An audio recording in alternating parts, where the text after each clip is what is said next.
Shalom, bien-aimés, fidèles téléspectateurs, partout où vous nous captez, nous vous saluons tous dans le nom de Jésus-Christ.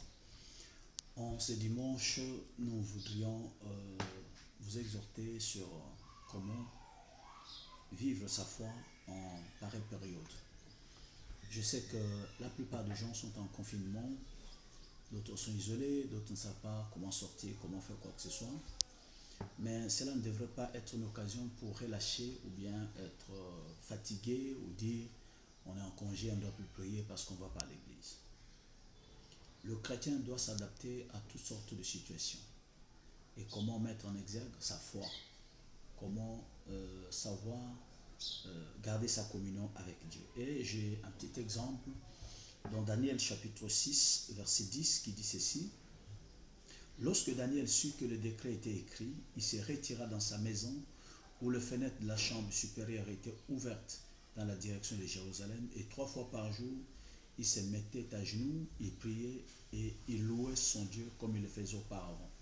Pendant pareille période, Daniel en son temps n'avait pas d'église, n'avait pas une synagogue à Babylone, mais il s'est organisé. Il a fait en sorte que 3 fois par jour, il puisse s'agenouiller, prier et louer son Dieu. Ça, c'était l'organisation personnelle de Daniel. Toi, tu dois aussi avoir cette organisation. Tu dois te discipliner. La vie spirituelle, c'est d'abord question d'individualité avant de devenir une question de communauté. Donc, discipline-toi, donne-toi des heures de temps de prière et de méditation personnelle chez toi à la maison, où que tu te trouves. Ça, c'est la première disposition. Tant que tu ne te disciplines pas, tu vas prendre cette situation comme étant une opportunité pour ne plus prier et par conséquent, ta foi va tomber. Deuxième manière de prier en pareille circonstance, c'est dans Daniel chapitre 2, prier en petits groupes. Nous voyons Daniel chapitre 2, verset 17. La Bible dit, ensuite Daniel alla dans sa maison et il instruisit de cette affaire Anania, Michaël et Azaria, ses compagnons, les engageant à implorer la miséricorde du Dieu des cieux afin qu'on ne le fasse pas périr, Daniel et ses compagnons avec le reste des sages de Babylone. Donc, à part la prière individuelle, vous pouvez vous organiser en petite communauté. 3, 4 personnes. Vous êtes à la maison, vous êtes à 3, vous êtes à 2, vous êtes à 4. Mais comment vous vous plaignez en disant on ne va pas à l'église, qu'est-ce qu'on va devenir? Mais tout ce temps, vous avez appris à prier. Vous avez appris à lire la Bible.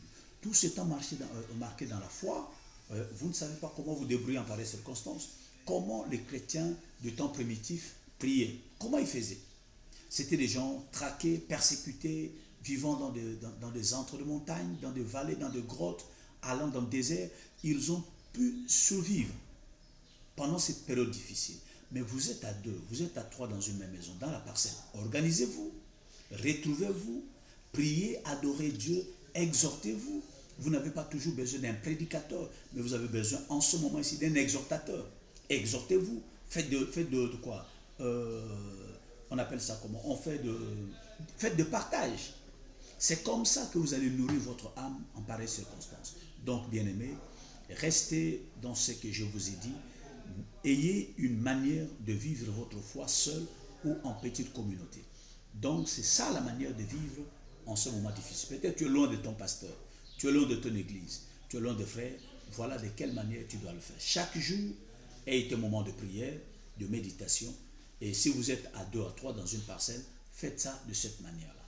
C'est comme ça que Daniel, seul, Daniel avec ses 3 compagnons, ont pu vivre à Babylone pendant toutes les années qu'ils ont été là-bas.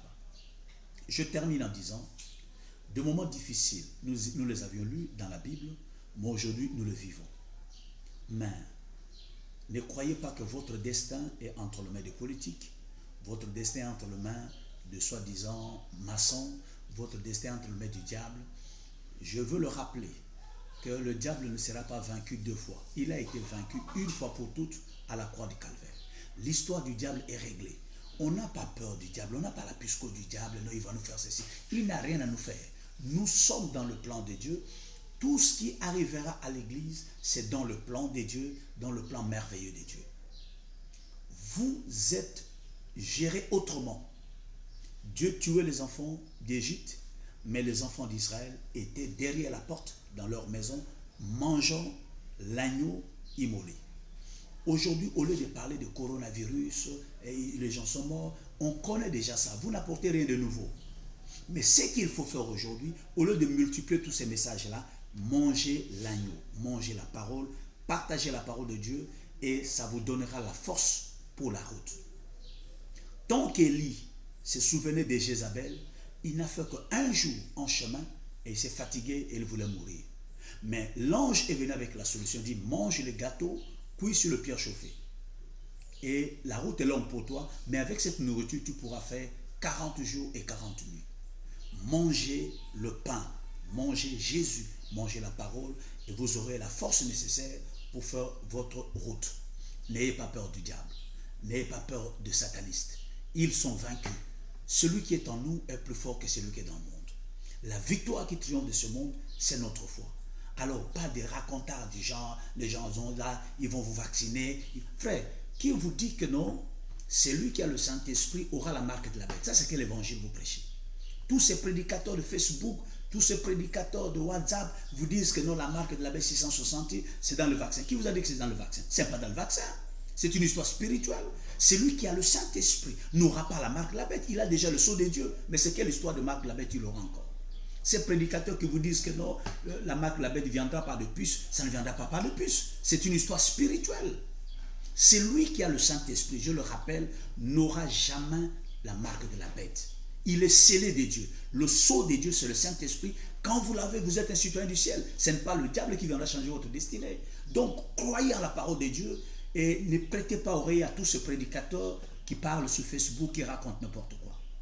Un enfant de Dieu en pareille circonstance est calme, posé, serein, parce qu'il sait en qui il a cru.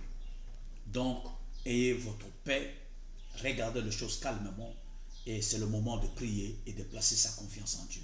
Ne paniquez pas, croyez en Dieu. C'est ça la solution. Que Dieu vous bénisse. C'était votre serviteur, l'apôtre Alain Pacifique. Je vais prier pour vous. Père Tout-Puissant, nous avons besoin de ton encouragement en ce moment. Nous avons besoin de ton assistance. Nous avons besoin de ta parole. Nous avons besoin de la nourriture nécessaire pour faire cette route. Seigneur, je prie pour mes frères partout où ils sont, qu'ils soient bénis et que leur foi ne défaille pas. Je prie pour qu'ils soient au-dessus de cette situation, qu'ils soient différents de combien de mortels, parce que celui qui est en nous est plus fort que celui qui est dans le monde. Que le Seigneur te bénisse, qu'il garde ta famille, qu'il garde ta foi, et que la peur ne s'installe pas dans ton cœur. Au nom de Jésus, je chasse l'esprit de peur et de crainte, que cela s'éloigne de toi dans le nom de Jésus. Que l'assurance soit ta part. Au nom de Jésus, j'ai ainsi prié. Amen. C'était votre serviteur apôtre Alain Pacifique de la mission évangélique Exode. Nous sommes à Brazza. Que Dieu vous bénisse. Merci beaucoup.